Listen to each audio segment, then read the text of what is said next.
Family, तो कैसे हैं आप सब। आई होप कि बहुत ही अच्छे होंगे और एक नई इंटरेस्टिंग वीडियो में आप लोगों का स्वागत है, जहां पे हम लोग एक इंटरेस्टिंग टॉपिक कवर करेंगे एसके धर कमीशन के बारे में। जीवीपी कमेटी क्या होती है, फजल अली कमीशन क्या होती है, उसके बारे में हम लोग पूरा डिटेल एनालिसिस करेंगे। So without wasting any time let's start the video.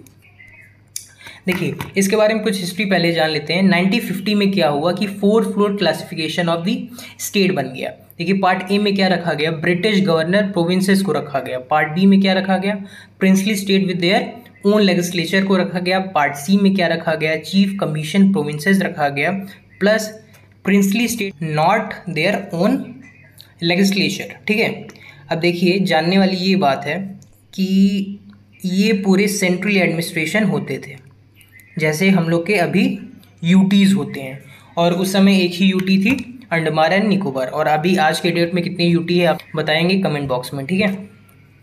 और पूरे का मुझे नाम चाहिए। अब देखिए, ऐसा सिचुएशन बन गई थी कि पूरे देश से मांग उठने लगी कि आप लिंग्विस्टिक बेसिस में देश को, स्टेट का रिगठन कर दीजिए। ठीक है, तो नेहरू जी ने क्या किया, देखिए, in June 1948 government of India appointed linguistic provinces commission under SK Dhar. 1948 में इन्होंने अपॉइंट किया नेहरू जी ने, और सबमिट रिपोर्ट इन्होंने कर दिया 48 में दिसंबर में, मतलब कि 6 महीने के अंदर अंदर इन्होंने सबमिट भी कर दी रिपोर्ट। एसके धर कमीशन का कंक्लूजन क्या आया कि रीऑर्गेनाइजेशन ऑफ द स्टेट होना चाहिए, लेकिन on the basis of administration के बेसिस पे होना चाहिए। ये लिंग्विस्टिक बेसिस को खारिज कर दिया इन्होंने, मतलब लैंग्वेज के बेसिस पे नहीं होना चाहिए। तो एसके धर कमीशन आप लोग को मुझे लगता है समझ में आ गई होगी।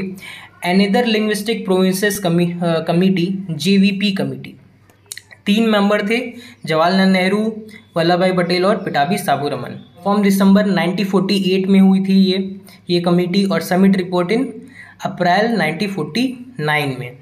इन्होंने मतलब कि 1 साल के अंतर्गत रिपोर्ट सबमिट की, और रिजल्ट क्या आया कि इन्होंने भी लिंग्विस्टिक बेसिस को खारिज कर दिया। अब देखिए, जेवीपी, हमको लगता है कि जेवीपी आप लोग समझ में आ गया ही होगा। अब देखिए, later 1953 government of India was forced to create first linguistic state. मतलब कि 1953 में ऐसा कुछ हुआ कि government of India forced first linguistic state, Andhra Pradesh था लिंग्विस्टिक पहला लिंग्विस्टिक स्टेट। आप लोग इसको ध्यान में रखिएगा। ऐसा क्या हुआ कि एक कांग्रेस लीडर थे पोटी श्री रामुलू, तो इन्होंने 56 दिन की हंगर स्ट्राइक कर दी और इनकी डेथ हो गई।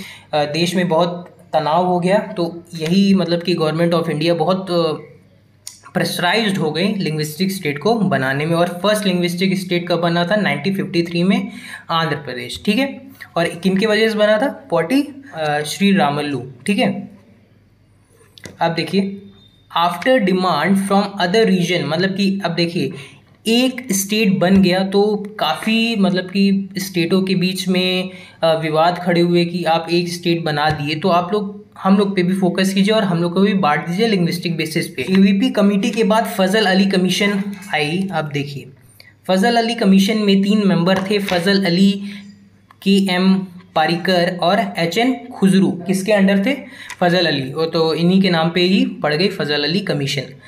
देखिए, और मैं यहाँ पे थोड़ा सा लिखना भूल गया, 1953 में ही जब ये फर्स्ट लिंग्विस्टिक स्टेट बना रहे थे, तभी इनका फॉर्म हुआ फजल अली कमीशन का। और ये रिपोर्ट कब सबमिट करते हैं, सितंबर 1955। ऑलमोस्ट 2 साल का इन्होंने टाइम लिया सबमिट करने में रिपोर्ट की, लेकिन इन्होंने एक्सेप्ट कर लिया on the basis of language as a basis of reorganisation. सब देखिए, आप लोग इतना दिमाग में रखिए, एसके धर ने भी ये खारिज किया था लिंग्विस्टिक बेसिस पे, और जेवीपी कमेटी भी थी जिन्होंने खारिज किया था लिंग्विस्टिक बेसिस पे, लेकिन फजल अली कमीशन थी इतना, 1 लैंग्वेज 1 स्टेट। अब देखिए, आगे इन्होंने कुछ मेजर फैक्टर्स दिए। देखिए, preservation and strengthening of the unity and security of India.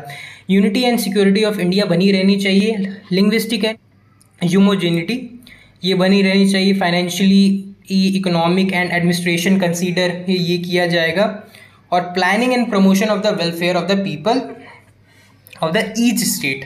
ठीक है, ये सब इन्होंने फजल अली कमीशन के 4 मेजर फैक्टर थे। आप लोग स्क्रीनशॉट मार के देख सकते हैं। वैसे तो यहाँ पे लिखा हुआ है, तो आप लोग को नोट करना होगा, तो वीडियो को पॉज भी करके आप लोग नोट कर लेंगे। अब देखिए, the commission suggest the abolition of fourfold classification. अब देखिए, जो मैंने समझाया था शुरुआत में कि 1950 में कॉन्स्टिट्यूशन ने क्या दिया कि 4-फोल्ड क्लासिफिकेशन कर दिया। आप लोग शुरुआत का देख लीजिएगा।